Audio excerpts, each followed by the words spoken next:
Hi, this is Dr. Rajah Koppala. So, a lot of patients ask me, how do I choose my doctor? I see a paper ad, I see internet ads, I see this little vein clinics cropping left, right, center across my street, and after we started Avis, in this road alone, 4 new vein hospitals have come. So, it's very important to ask yourself the right questions. In India, if you fail to do your diligence and you get a complications, there's nobody responsible. Normally, the medical council and all these government bodies are supposed to make sure that the patient is safe.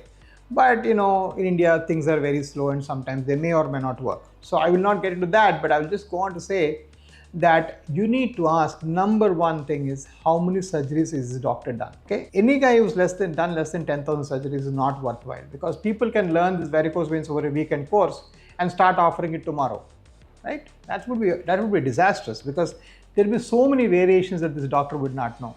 Okay. Number two is, does he have a system in place? That means sometimes even I can make a mistake.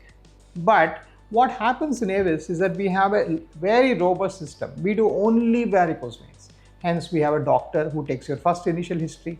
We do a compulsory scan free of cost for all our patients. Then I see the patient with 2 other reports. Then any patient who has undergone surgery, if he comes back and says he's not better, we again do a free scan to see where the problem lies.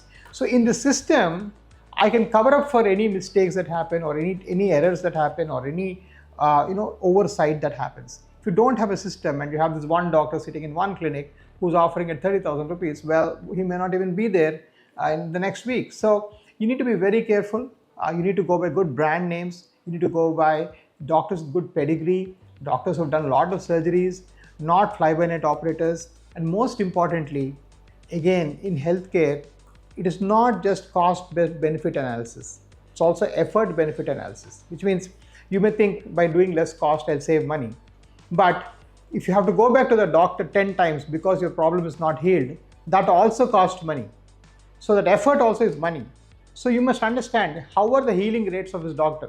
If you're the type of doctor who can heal me very quickly, you should go to him, even if it's a few rupees more. So the cost-benefit analysis doesn't work well in healthcare. It's actually effort-benefit analysis that you should actually consider.